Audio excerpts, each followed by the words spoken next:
Hi, I'm Bill Kristol. Welcome back to Conversations. I'm very pleased to be joined today for the second time, actually, by Rosen. We had an interesting, I think, conversation on feminism almost 2 years ago. I think that was right after the Kavanaugh hearings, and many of those issues were fraught. And today we'll have a conversation on a related, but I guess different fraught set of issues, the culture, cancel culture, some call it, the new illiberalism.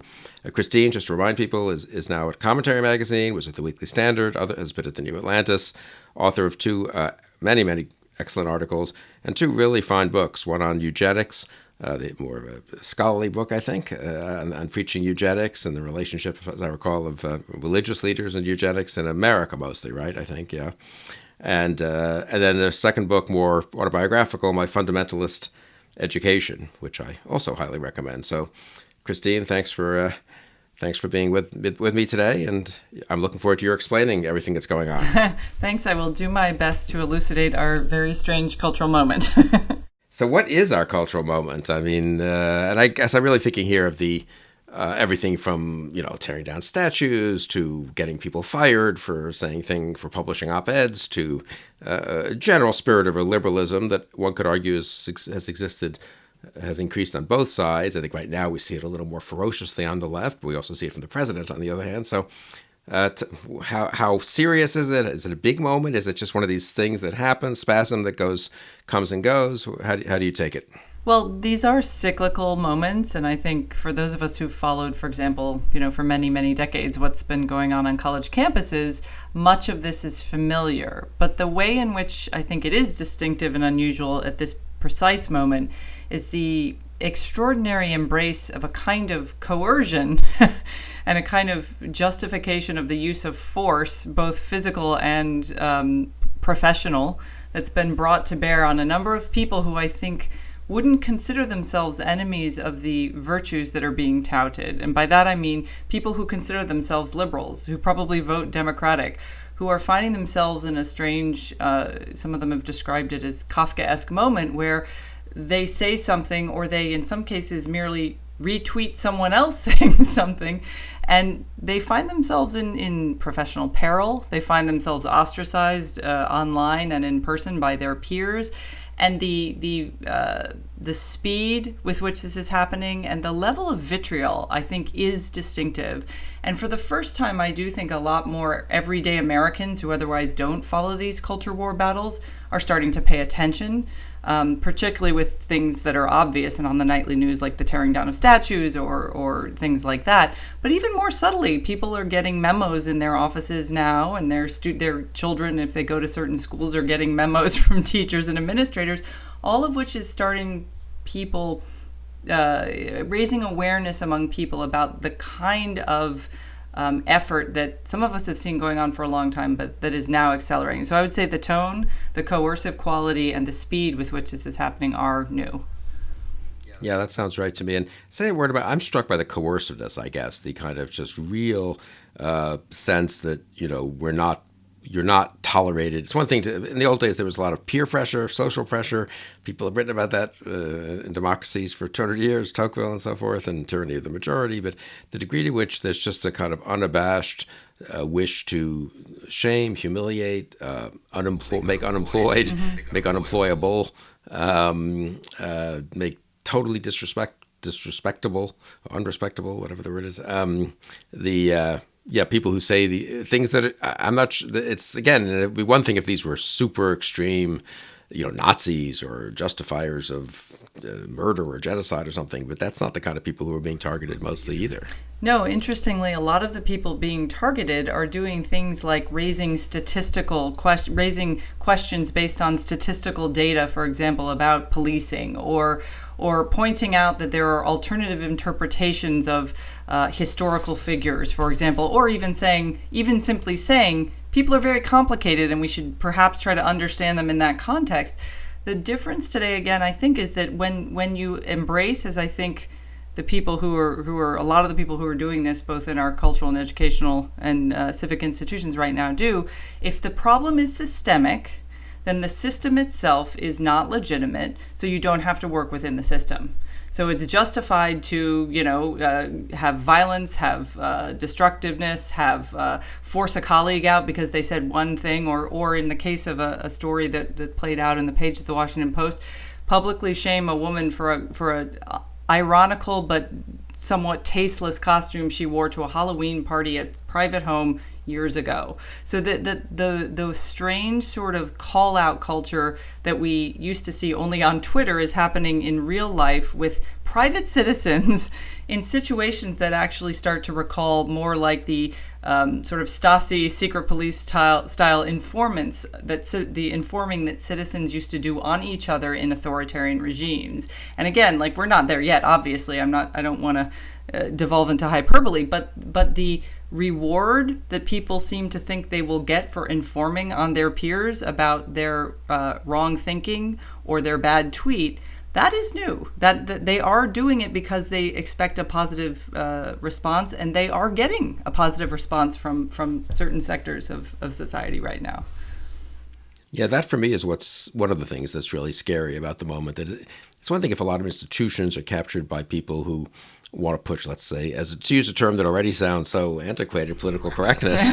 But as long, honestly, as most of the people in the institution weren't really invested in that, it becomes an annoyance and something genuinely to be worried about. And there are legal issues and ramifications even at times, but more of a bug, not a feature, I guess one would say, of the culture and of people's lives. Whereas it does feel now as if, as you say, it's sort of it's peer pressure, it's everyone ganging up, it's the mob. Mm-hmm. And that's harder to resist and more dangerous, don't you think? Well, yes, and the real danger is not even from the mob directly. The real danger, and we're already seeing this, and if you know anyone in the field of journalism on either side of the political aisle, actually, and I know folks on all points of the political spectrum who are writers and thinkers, they will tell you that they are self-censoring.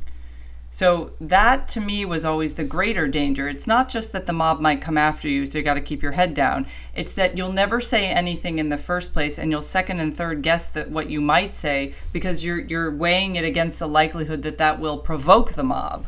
And I do think that is far more dangerous. I think it's especially dangerous for young people who are at just the moment in life where they should be willing to listen to just about anything and question everything.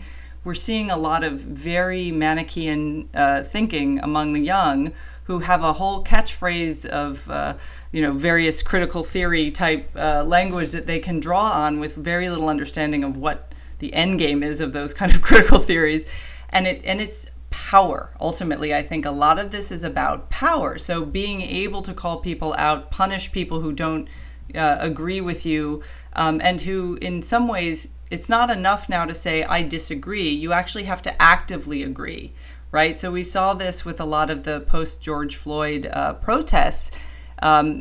People were being called out not for saying, oh, this is too, for claiming that this was going too far. They were being called out for staying neutral. So being neutral is now even considered culpability. And that is also new. Again, the extremes to which we're going. I think that's a very important point. I mean, one thing about a liberal society traditionally has been you could stay out of things if you didn't want to be in them. And that's kind of very important to it seems like it's usually regarded as not a flaw exactly, but as a kind of, people who aren't really civically engaged. They're just keeping their heads down or doing their scholarship or living their private lives or going to church, but not talking publicly about, not proselytizing one way or the other. But actually it is a key, absolute core feature of liberal society, the ability to be indifferent or unengaged. And I am struck by that too, that it's not enough to sort of stay out or just not have written something about. You get attacked for not having commented on something. Yes. Or for commenting in a neutral way on something, as you say, in a kind of empirical way. Is this more or less, I don't know, are these riots greater or less than in 1968 or something, whatever right. the, kind of historical point one wants to make. Right. That's not somehow sufficient. I mean, so that is really a kind of, what is behind that, though? I mean, what? Well, one of the debates that kept getting replayed over and over again in the immediate aftermath of George Floyd's murder and some of the protests that were going on nationwide were again, oftentimes just regular people who were first of all taken aback and surprised by the outpouring, and that actually, the outpouring and the surprise, that's a good thing, right? There are probably a lot of Americans, a lot of white Americans in particular, who never stop to think about this stuff. And so when they see this massive response, it does force them to think about it. That's a good thing. There's no one who lives in a free and heterogeneous society like ours who should question that. That is a good thing. That's exactly what we should be doing. I think what happened after that, when there were acts of violence and looting, and then people said, wow, this isn't something we like. We support, this protest, we support reform, these are good things, we're all on board. And we see this in polling data. Lots of Americans' opinions have shifted to embrace that. So this is, again, a good thing.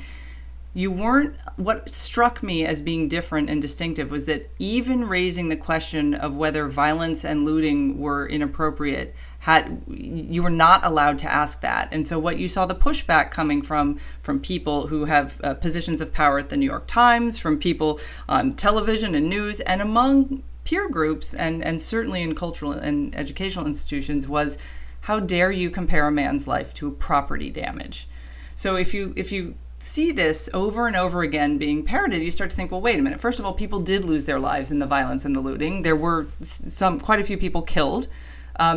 And property damage is not, it's a symbol of a kind of lawlessness that does concern and should concern every American.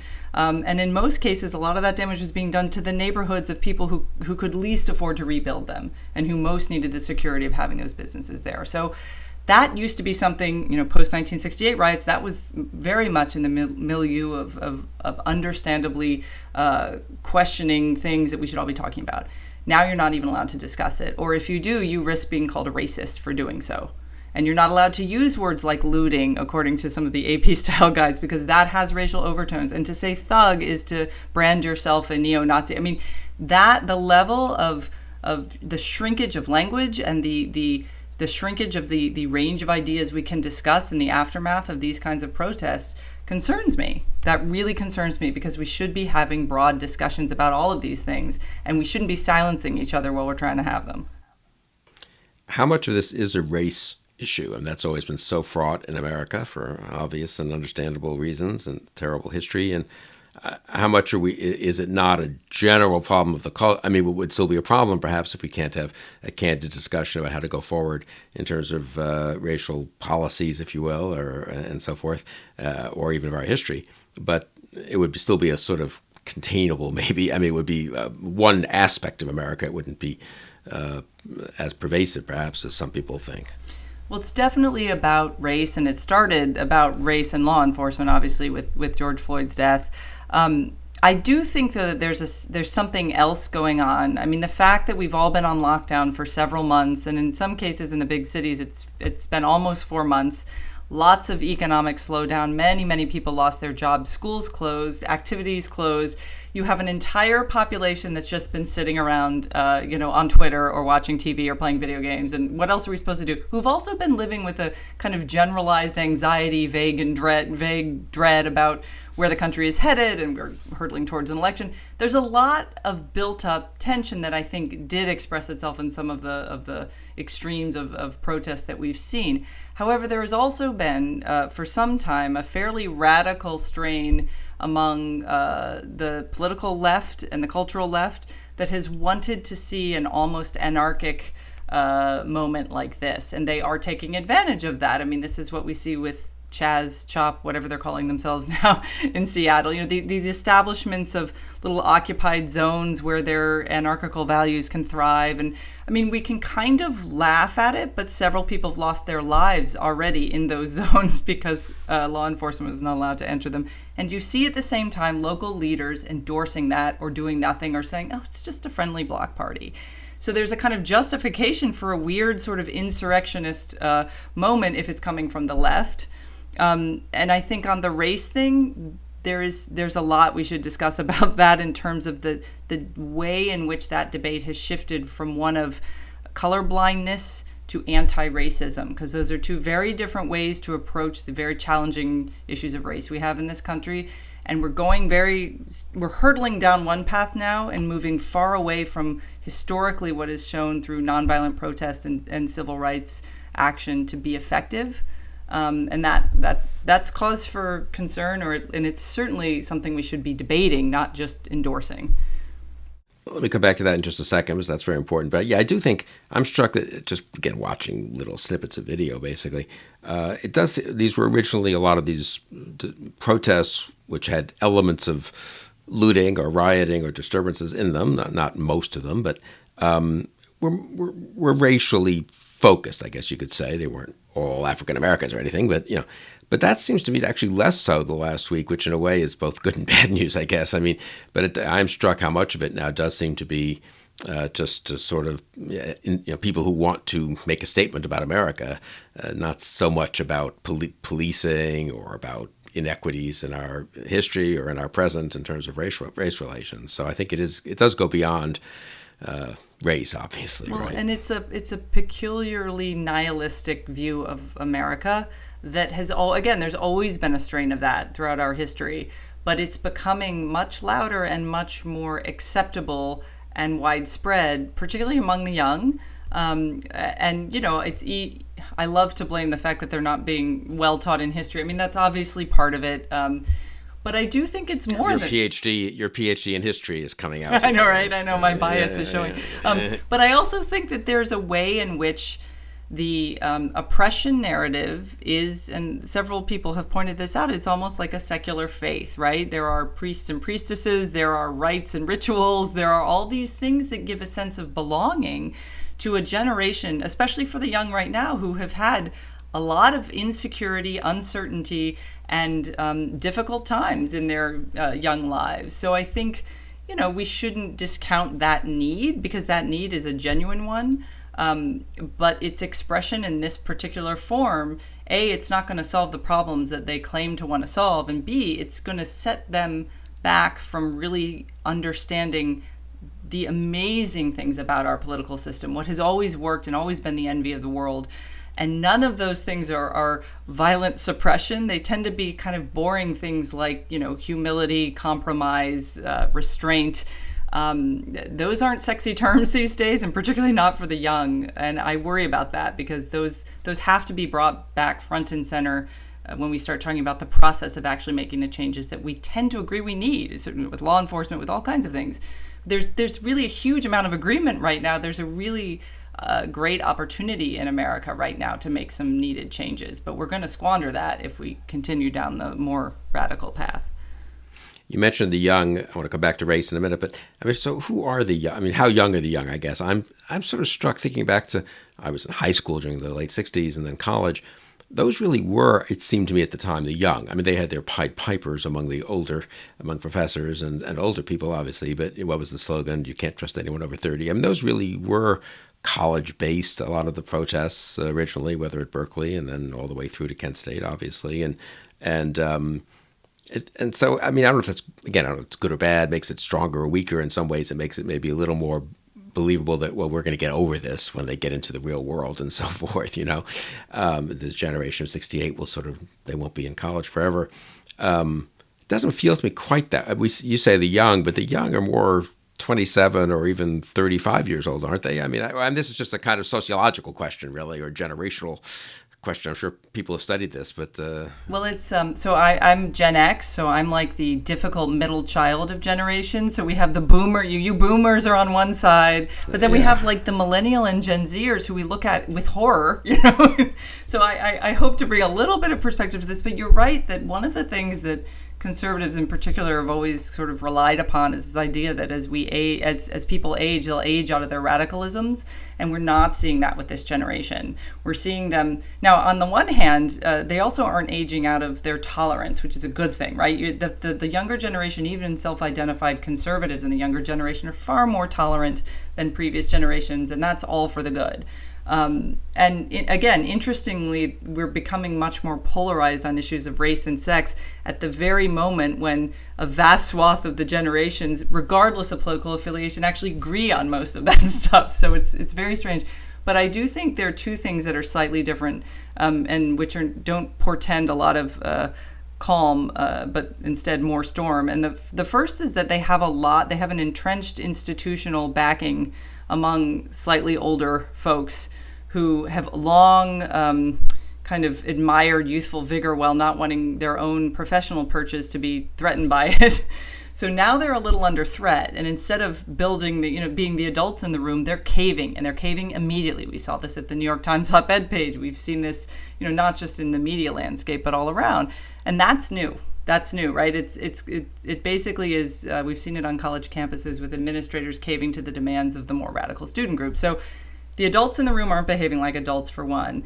And the kids are very entitled in terms of what they feel they are owed by a world that they think shouldn't only be just in the abstract, but give them, all the opportunities and outcomes that they want. And if they don't get those, they have to find someone to blame. So that's a big generational difference. I mean, as a Gen Xer, we always pessimistically assumed nothing would go our way and would sort of shrug when things went wrong and think, yeah, we'll try to fix it.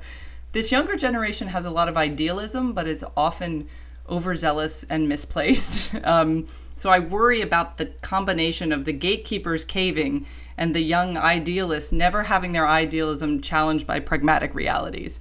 I mean, there was caving in the late 60s, famously Cornell, Alan Bloom and Walter Burns resigned in protest of the Cornell administration, caving to armed students. And throughout, really, anyone who was conservative or old-fashioned liberal who then became neoconservative, one of the main complaints was actually the caving of a certain older generation of liberals who turned out not to have the stomach to fight for liberal principles. And having said that, it's sort of they lost politically. It seemed like that problem didn't go away, but it sort of got segregated maybe onto campuses in a few places, it felt like. And there was a certain kind of broad, I don't know, whatever. It did some damage in my opinion, but I mean, it doesn't feel like today where you just have 35-year-olds, 45-year-olds, people who, as you sort of said, should know better, just desperately trying to get in front of the parade that I'm not even sure who's starting. Maybe it is 20-year-olds starting the parade, but maybe not even 28-year-olds, 35-year-olds. I'm not too sure who's that part of it. The widespread and sort of mob character of it again is really, I guess, what strikes me, and it's somewhat different from even the late 60s. Yes, and I've noted in watching a lot of the protests, particularly here in Washington, D.C., the age range is vast, the racial makeup is very diverse. But you don't always see, and what had happened over and over again here was that, the peaceful protests would last all day, and then the people with young children or responsibilities would go home, and then all the trouble would start. And this happened night after. We just had it happen here last night out in front of the White House again. And I tend to think it's a small percentage of people making the mischief. It tends always to be the case when in these protest situations. But the difference today is that they're being not just tolerated. Very few people are calling them out. You have seen a few bits of viral video floating around in these protest situations where a Black Lives Matter person, there was an infamous one here, ran out and grabbed a white guy who was trying to get some rocks, bashing the pavement, get some rocks to throw at cops. And they were like, no, you're not going to do that. You're not going to turn our peaceful protest violent. But those have been the exceptions in terms of the cultural gatekeepers. The cultural gatekeepers look at the violence and they say, catharsis, look, you see how mad we all were? We've been telling you that this country is terrible, and now you're seeing how angry people are. But a lot of the grassroots folks out there protesting with their signs and going in on these protest marches, they don't want violence. That's not what they're there for. So it's weird. It's very weird to me that the cultural gatekeepers' message is to sort of encourage the violence or to kind of endorse it in some cases, whereas a lot of the actual protesters aren't there for that. And again, I think that speaks to the radicalization of some of our cultural institutions that has really increased recently, and certainly our current president has done nothing to allay their concerns. So. It's a weird moment. No, he's accelerated it. It feels like I think some of us predicted this. Not only would he damage conservatism, but he would damage sort of the good side of liberalism, yes. And with a kind of but actually, authoritarian populism. Go ahead. One other point to the younger generation, because I do think that they actually don't think liberalism, as we're all talking about it today, is all that great, right? So especially if you look at polling data about views of individual rights and views about, socialism versus capitalism, views about freedom of speech, those really concern me. There is the idea that freedom of speech is a central core value that needs to be protected. in American society is losing traction among younger folks, and that's worrisome. And I think a lot of the coercive nature of call-out culture, as we're talking about it here today, comes from that abandonment or skepticism about individual rights, free speech, and the liberal project in general. And that's noticeable in just polling and so forth. It's not just impressionistic. Yes, I mean, the free speech, the polls of younger Americans on free speech, like how valuable they think it is, and particularly when they drill down and ask questions about whether harmful speech should be regulated or prevented, those numbers are much, much higher than in previous generations. People in younger generations and their allies in older generations believe that words actually are violence. And I almost laugh every time I say that, but because I was raised with these sticks and stones can break your bones, but words will never hurt you. That is not this generation's approach at all. And that there is this idea that silence is complicity. So if you're silent, you're by definition on the wrong side. But that if you say the wrong words, you're committing an act of violence. That's why people self-censor. Those two impulses are simultaneously targeted at you. It's just better to go with the crowd, because you can't sit by the sideline and you can't say the wrong thing without risk. So that's a conformist mentality. That is coercive mentality. That is not a liberal mentality.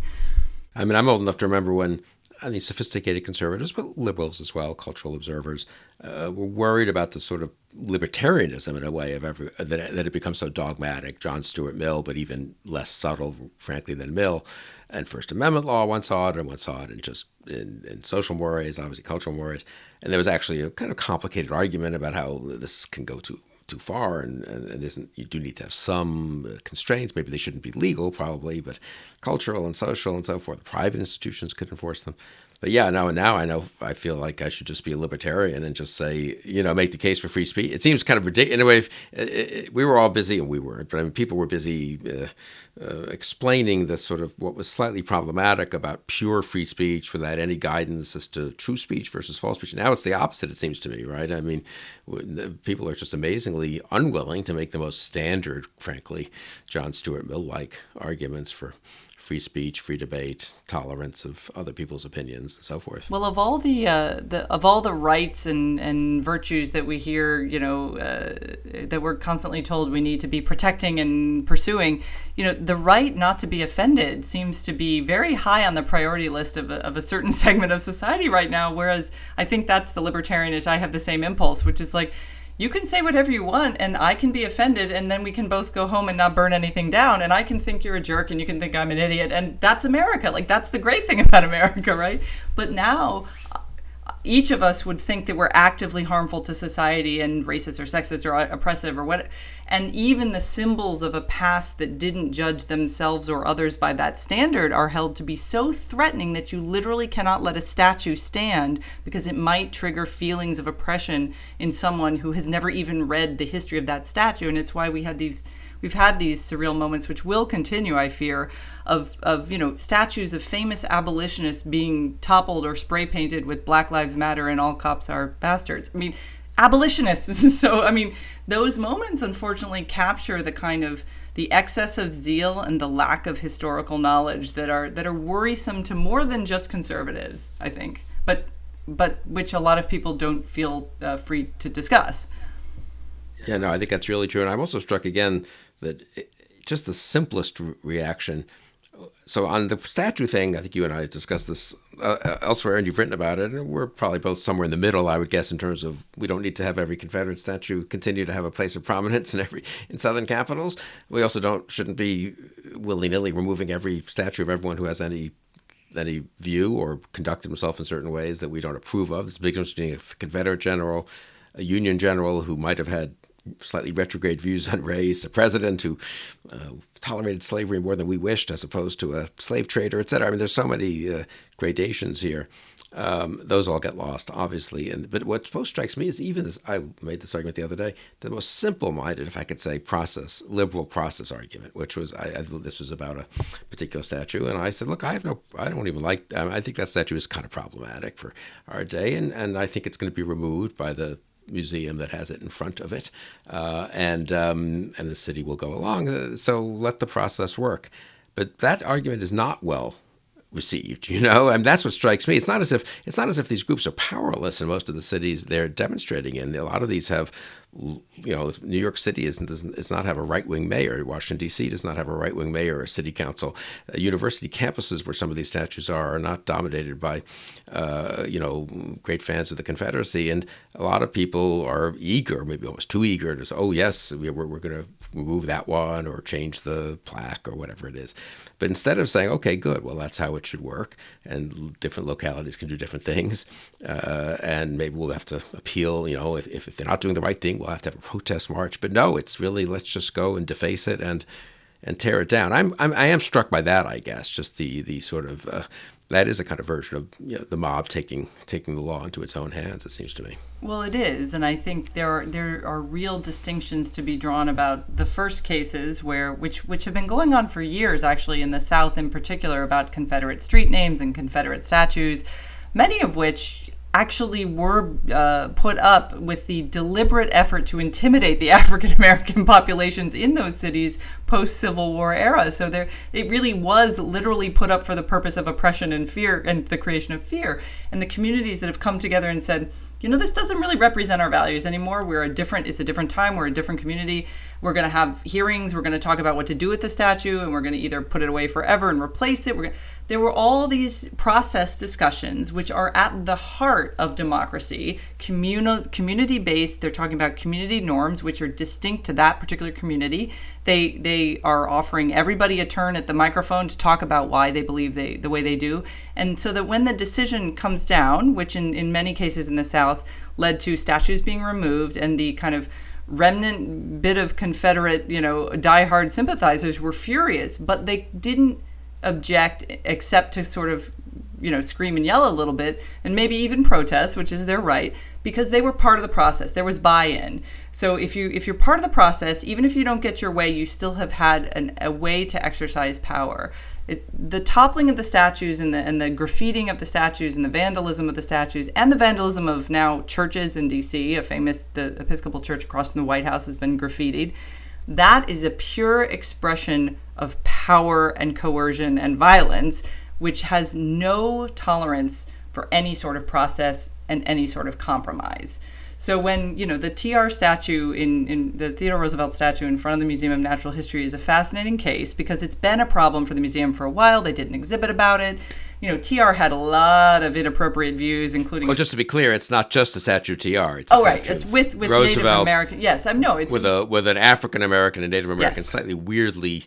Right, walking next to him while he's on horseback. Yeah. So it's kind of problematic. It's a problematic statue, and it has been for a while. And the interesting thing about TR, though, is that he's also long been a progressive hero, right? Like, he embodied progressivism and many of the values that I think current self-described progressives also still embrace. So, I have no problem if there's a process in place and people are going to discuss it. That process, however, has to be something that everyone sees as legitimate. And so the people who are tearing down statues basically are arguing that the whole system is racist, so we don't have to play by your rules. We'll just do it our way. That ends very poorly, as anyone who studied the French Revolution knows. It's a revolutionary impulse. It's not a pragmatic democratic impulse. And the fact that we're having trouble distinguishing between those two things is worrisome. And it leads to a huge unnecessary backlash. That is to say, the military leaders were on board once everyone had sort of realized who Fort Bragg was named after and what his actual history was, and the degree to which it really was an attempt to make a statement in later times about race and not an enlightened statement, and to the degree to which I think 6 of the 10 bases that are named after Confederate, or 4 of the 10 that are named after Confederates, were just Confederate generals who hadn't even been general officers in the U.S. Army. So it wasn't as if, like Robert E. Lee's, more complicated, obviously, because, he had a history, both Beauregard, before the war and after the war, which is a little, might, in some people's view, take away from the stain of his being a general in the Confederacy, or might not. You might want to still rename it, but but the degree to which all these distinctions just collapse immediately, and then I don't even know much about the speakers of the House, whom Speaker Pelosi had removed from that gallery, but they were speakers of the House. They later became, if I'm not mistaken, Confederate. They went over to the Confederacy after in 1861. But there's something a little more of like rewriting. No one's naming anything after them. They were just up there because I think most of the speakers of the House are up there. Now, maybe not all of them are up there, and maybe not all of them have to be up there.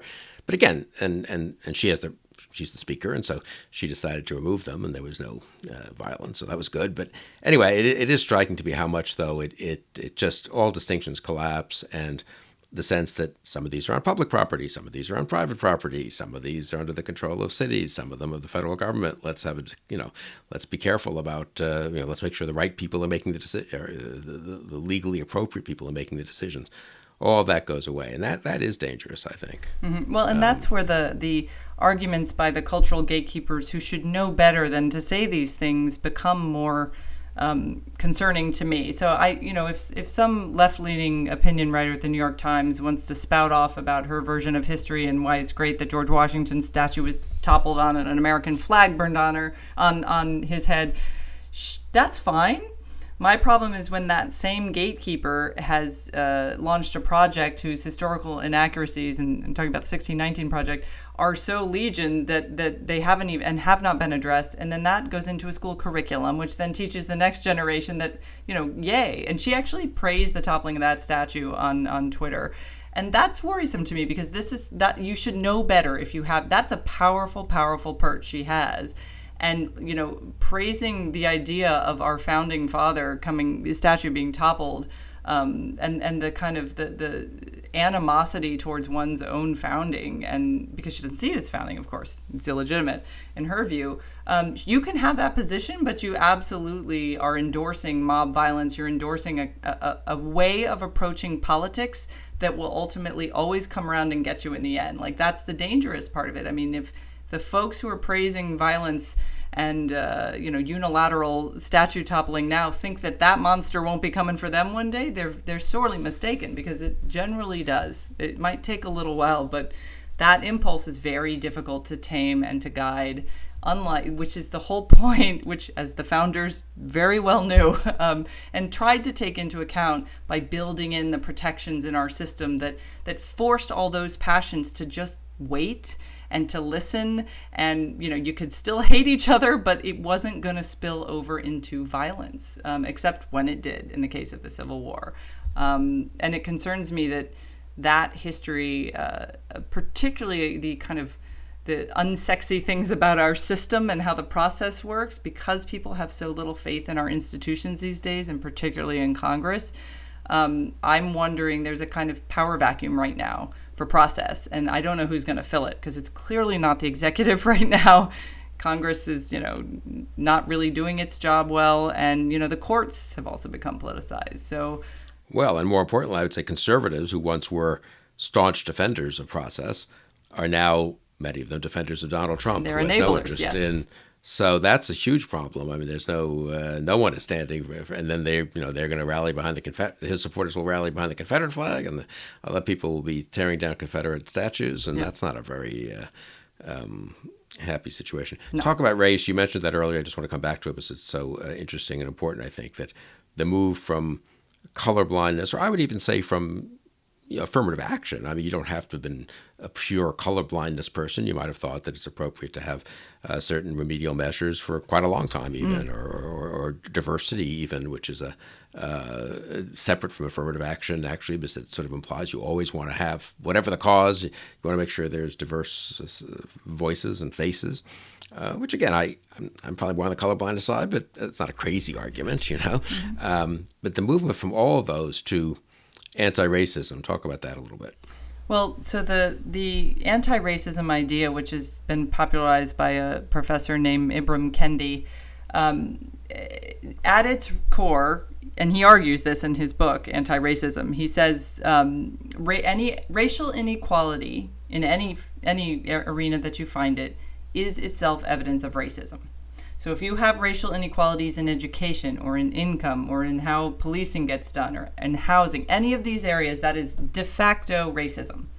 And then you argue back from that. And that is indeed what he does. And it's a very strange, I've read the book, and I've also read a lot of his interviews and stuff. In interviews, he's a little more expansive about like how he would actually put this into practice, and he wants to have like a department of anti-racism, which would hire lots of, anti-racism people, hire, not elect, and send them out to sort of oversee policy making and whatnot. I mean, it's a fairly elaborate and bureaucratic way of enforcing this idea, but at root, the idea is actively illiberal. And it's illiberal because it doesn't allow for individual differences. It doesn't allow for natural group affinities. It assumes that the color of your skin is the first and most important thing about you. And from what I understand of American history, although much of that has been encoded in our system, and we have spent a lot of time and a lot of effort and a very bloody civil war trying to get on the other side of that and really try to fix what was broken. And I think that when scholarship that rests heavily on this kind of critical theory way of looking at things, you start with the abstract, terrible thing and you reason back from it. You cannot in this situation, and Kendi is unfortunately one of these people, when you present them with complicating facts, they will shut it down. They will not listen. Because if you say, for example, that you were worried about law enforcement's treatment of African Americans and in particular the kind of everyday harassment that a lot of African Americans talk about experiencing, and you also say, and then there's this problem of high crime rates among African Americans, particularly homicide and other violent crimes, he will not let you argue the statistics on homicide because he'll say, the system is racist. So if you use the system to argue against what I'm telling you, then this argument becomes moot. You cannot have a debate, and you absolutely cannot have a democratically based compromise about policymaking in that. You have a right and a wrong. It's a moral argument that he's making. It's very powerful in its way, but it's a moral argument that's being put to policymaking ends, and we've done that before in this country, and it hasn't ended well. So I worry about this. The other thing it doesn't allow for is what you were talking about earlier, which is the opt-out, right? So if you're a person who generally tries to be a decent person and doesn't think of yourself as racist and even sort of starts to question things to make sure you're not racist, what you're being told by the anti-racism crowd and the white fragility crowd is that nothing you do is good enough. Because of your skin color, you are by definition and by birth complicit. It's a kind of original sin and you will never escape it so again, that becomes the power game. There's no way to escape your sinfulness. Even if you didn't act individually, you benefit from a system. Ergo, you have to just cede power because that's the only thing you're able to do. And even then, that's not going to be enough. So that is, to me, the excess of that way of looking at race that concerns me. It doesn't take into account multiracial folks either, to be honest. It doesn't take into account immigrants from Africa rather than African Americans who descended from slaves. There's so many complicating factors it really can't capture. It lacks nuance. Yeah, to say the least. I mean, I'm also struck that, and I haven't read this material, so it's interesting to hear you talk about it, but I mean, the idea that you would even mobilize behind the phrase anti-racism is a little weird. Affirmative action, again, it has its critics, but it's a positive vision, you might say. You're acting affirmatively to help the people who have been disadvantaged, or their parents are disadvantaged more than other people, and they deserve a kind of a step up. Diversity, again, if you just let the chips fall where they may, it's not going to be as diverse as it should be because of our history, and therefore we're going to go out of our way to have a diverse workforce or a diverse student body, whatever. But again, that's a positive thing. Now, people could then say it's also unfair to other people who are kind of getting shoved aside, but that's the debate we've had for 30, 40 years. Anti-racism is just anti. I mean, what's the positive vision actually out of that? It really does sound like just pure... it's all power. When you look at what the end game is from a practical standpoint, which again, in a democracy, that's what you do. If we're an authoritarian regime, then just saying it is enough and the dear leader will enforce it however he or she chooses. But that's not how we live. If you live in a democracy, you have to ask, okay, what are the policy implications of a transformation of our society from, what they term structurally racist to anti-racist? And it all comes down to the people who define what is and isn't racist having the levers of power at their disposal in the public and the private sector to punish the wrong thinking. And I do mean punish. I mean, like, if you start looking at the policy proposals, and if you start reading some of the memos and other admonishments coming out of educational institutions right now, you will see this. It is very much about everyone's on the back foot right now in those institutions because they all thought and were pursuing what you just described, which is a more kind of optimistic, often too much of a numbers game, but still affirmative action, diversity idea.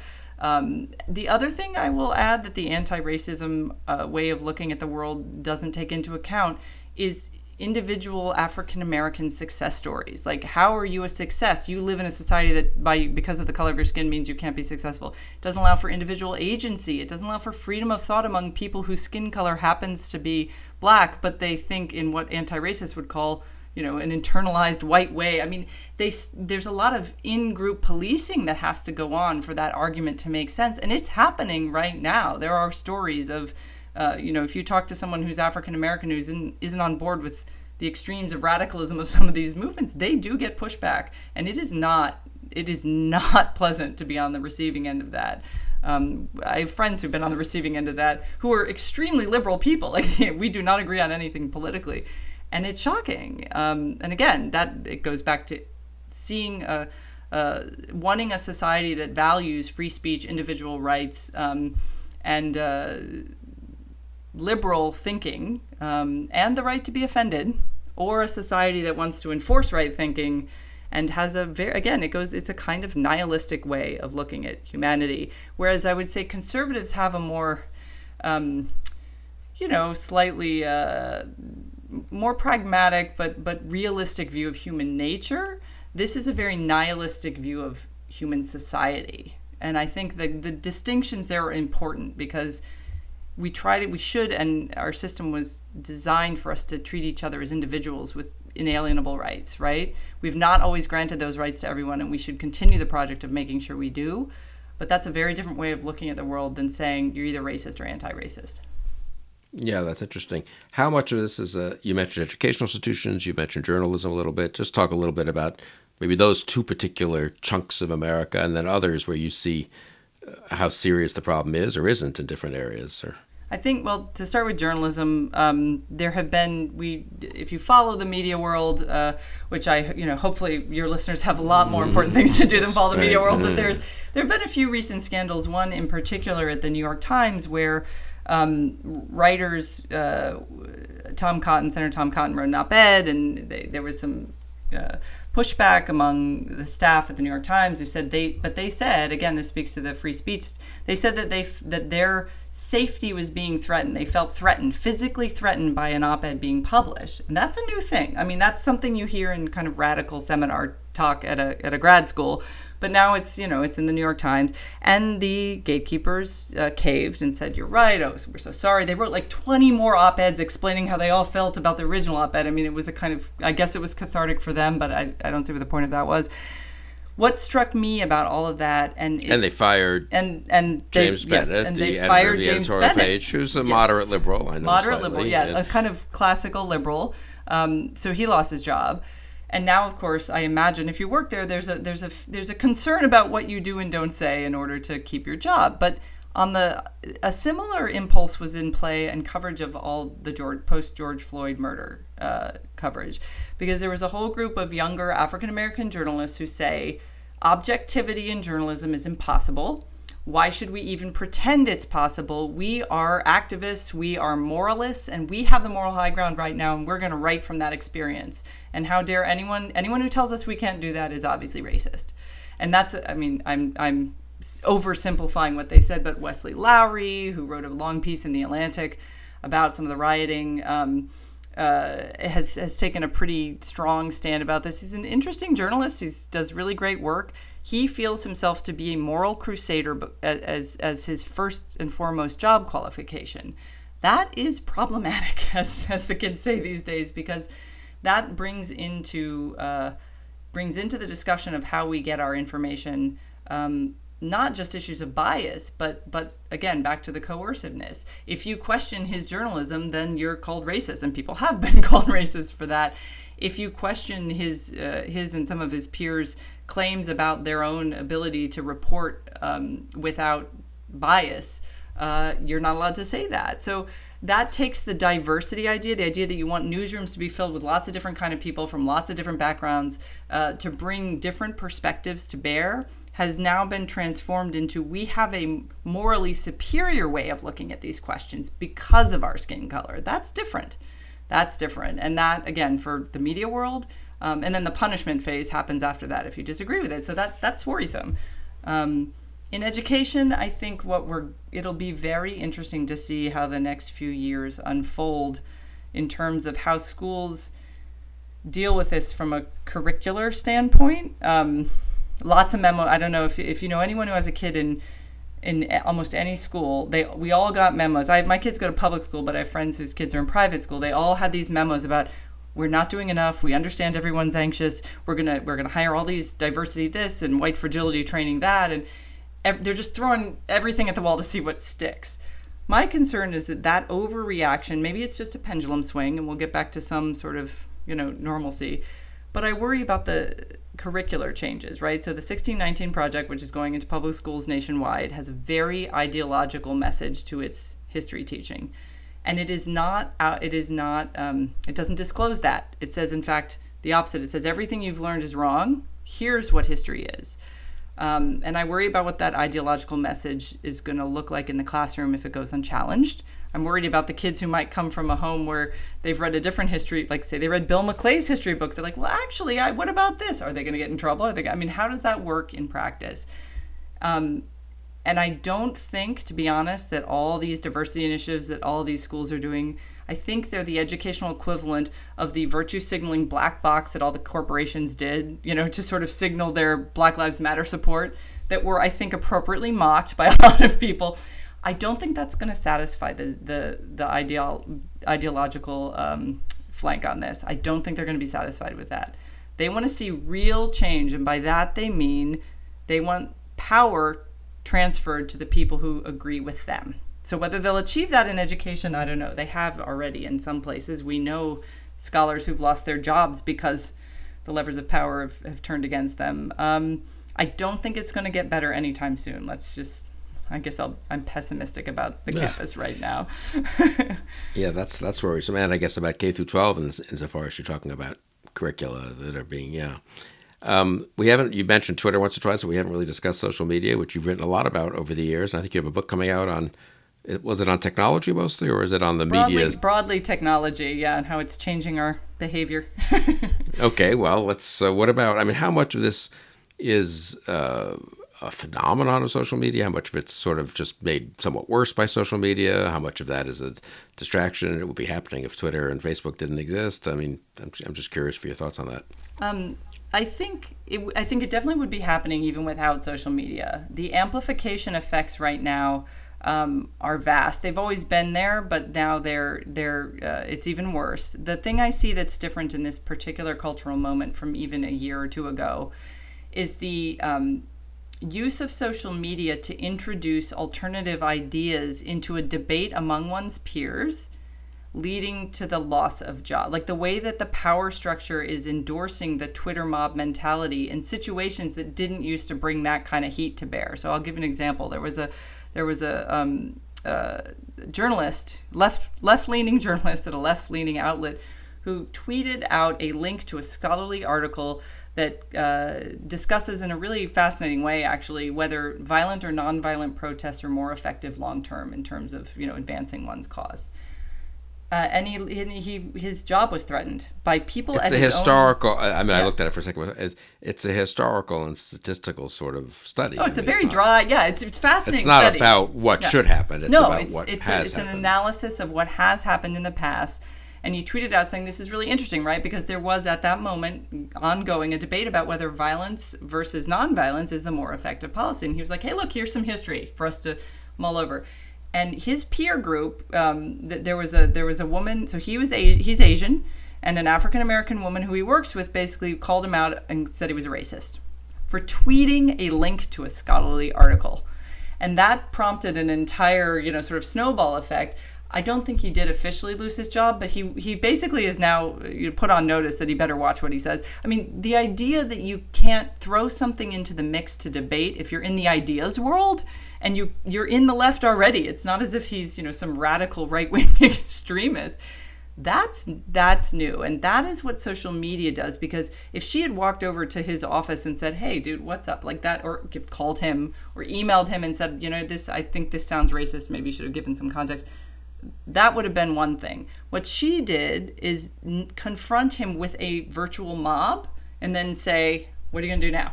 And he couldn't do anything at that point because he had no backup. Who's he going to turn to? Because the gatekeepers in his own institution are fearful of that mob as well, turning on them. It's a virtual mob. It has no responsibility for any of the consequences of its actions. And that is worrisome. So I think Twitter is not most people. Twitter is a very particular segment of society, but it is a bellwether in the cultural and ideas world. So for that and in the political world, I think watching it is useful.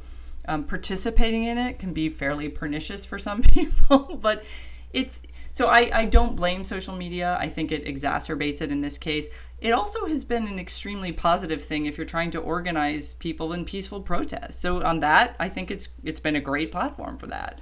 And it's been great for holding accountable powerful institutions and powerful individuals who might otherwise never have been called out for their behavior.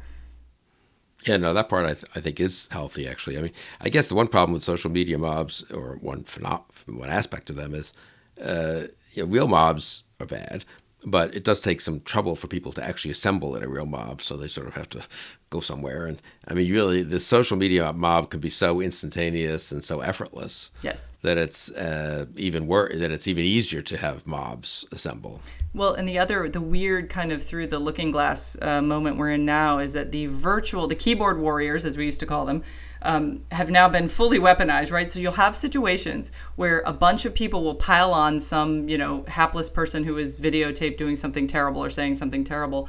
And then the virtual mob, some of those people will actually go physical real world and track a person down and harass them in person, well, right? So, I mean, the funniest example of this were all the people protesting outside Senator Mitch McConnell's house in Kentucky about police policy. And I'm like, he doesn't control the Louisville police force, right? Like that's not his job. But you do see people galvanized enough by what they see on social media to actually take real world action. And that can be, social media has a very distortive effect. And so what they believe to be true when they see it on their screen can, catapult them into the real world where, in one case here in DC, a guy picked up a gun and started shooting up a pizza joint because of a conspiracy theory. So it can go sideways really fast when the virtual mob decides it's angry or scared enough to go out into the real world. No, that's a good point, actually. What are any? Maybe we'll close. Maybe there's something upbeat. Maybe not. I mean, is there Please. any? Sorry, I'm a downer. Well, no. You're the one who's got to be. Yeah. No, reality's reality. I mean, any countervailing forces? I mean, anything you see that would sort of cause one to say, well, it may not just continue to just slide downhill for the next 20, 30 years or something like that.